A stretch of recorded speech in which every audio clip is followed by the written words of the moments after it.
A man sat down in a wooden chair. He helped them strap in his own legs. He had murdered children. He had cannibalized them. He was 65 years old, and as the electricity surged through his body, he did something nobody expected. He smiled.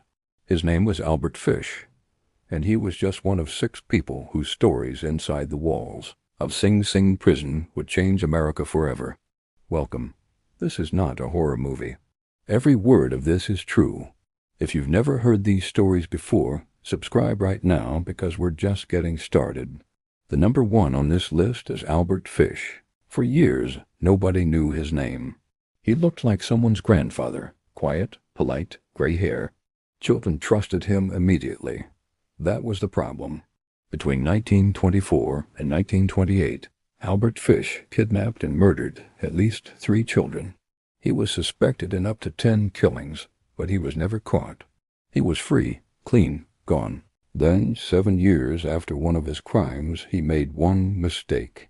He sent a letter, a grotesque, detailed letter, to the parents of 10-year-old Grace Budd, describing exactly what he had done to their daughter. Nobody knows why he sent it. Maybe he wanted credit. Maybe he wanted to be caught. Police traced the letter back to him. When they arrested him, a psychiatrist examined him and later said there was no known disturbing behavior that Fish had not practiced. X-rays taken after his death showed dozens of metal needles he had inserted into his own body over the years. At his trial, the jury believed he was insane. They convicted him anyway.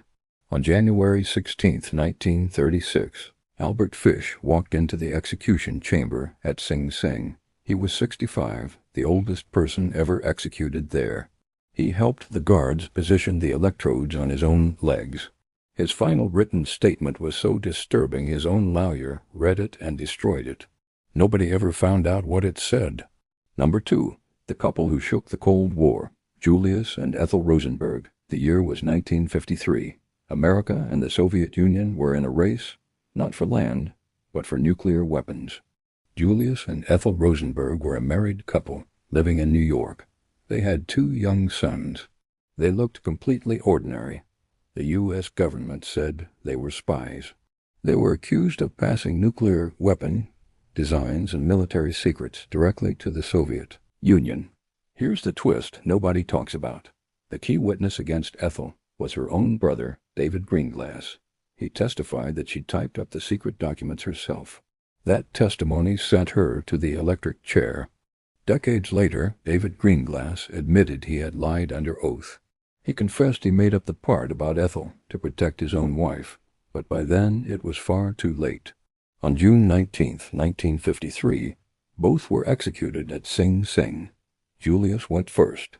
When they strapped Ethel in and sent the current through, her heart kept beating. They had to deliver 5 electric shocks before she died. Eyewitnesses reported smoke rising from her head. Protests erupted across the world. They maintained their innocence to the very end.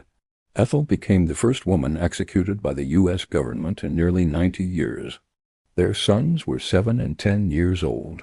Number 3, the mob boss who made one deal too many, Louis Lepke Buchalter. In the 1930s, Louis Buchalter ran the largest crime operation in America. He controlled labor unions, extortion networks, and a professional murder-for-hire operation known as Murder, Inc. He was making the equivalent of hundreds of millions of dollars a year. When the law finally closed in, Lepke thought he was smarter than everyone. Instead of being arrested by police, he personally surrendered to FBI Director J. Edgar Hoover, believing a secret deal had been made to keep him out of state hands. There was no deal. He was handed straight over to New York prosecutors. He was convicted of murder. He had no more moves left. On March 4, 1944, guards walked Louis Buchalter toward the electric chair at Sing Sing. His step was described as brisk, almost like he was walking into a business meeting. He sat down. He said nothing. 2 of his lieutenants were executed just minutes before him in the same room. He remains the only organized crime boss in American history to be executed by the government. Every mob boss after him studied his case and made sure never to repeat his mistake. Number 4 on this list is Ruth Snyder, January 12, 1928. A woman named Ruth Snyder was about to be executed at Sing Sing for conspiring to murder her own husband for the insurance money. Executions were never photographed. It was forbidden. Cameras were banned from the chamber. Guards knew every reporter's face. So the New York Daily News hired a photographer from Chicago, someone nobody at Sing Sing had ever seen. His name was Tom Howard. He strapped a tiny camera to his ankle. He wired a remote trigger up inside his pant leg. At the exact moment Ruth Snyder received the electric current, Howard pointed his shoe toward the chair and pressed the trigger. One shot. That was all he had. The next morning, the Daily News ran it across the entire front page with one word: dead. The nation was horrified, not just by the execution, but by seeing it. The photo caused a national debate about privacy, justice, and the press that has never fully ended. That camera is now in the Smithsonian. Ruth Snyder's last words were borrowed from the crucifixion. Father, forgive them. They know not what they do. Drop a comment. Which of these stories shocked you most so far? Keep watching. The next one might change your answer. Number 5 is the man on the FBI's most wanted list, Gerhard Puff. Gerhard Puff was born in Germany. He came to America at age 13. By the 1950s, he was one of the most wanted men in the country, a bank robber on the FBI's 10 most wanted list. When FBI agents tracked him down at a hotel in Manhattan and moved to arrest him, Puff drew a weapon and shot Agent Joseph Brock twice in the chest. Then he grabbed the fallen officer's gun. Now he had 2 guns. He ran through the hotel lobby firing at agents closing in from all sides. He was shot, captured, and convicted of killing a federal agent. On August 12, 1954, guards led Gerhard Puff down a short corridor at Sing Sing. 5 leather straps were fastened across his body. Electrodes were attached.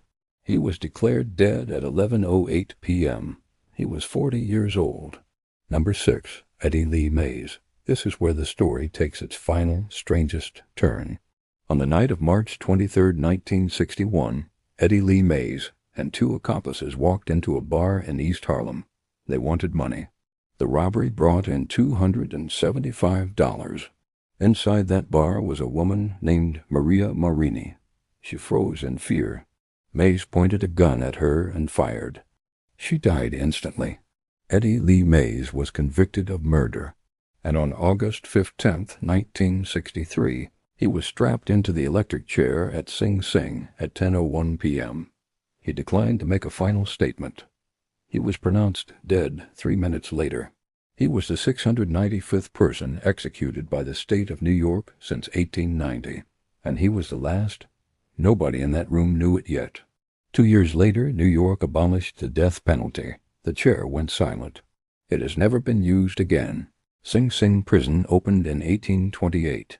It still operates today on the banks of the Hudson River, 30 miles north of New York City. The electric chair is gone. The execution chamber is sealed. But the stories, the monster who smiled, the spy whose brother betrayed her, the mob boss who trusted the wrong man, the photograph that broke every rule, the last man to ever die there, those stories live in the walls. And now they live here. If this documentary kept you watching until the end, subscribe and share it. And tell us in the comments, should we go deeper on any of these stories? We read every single one.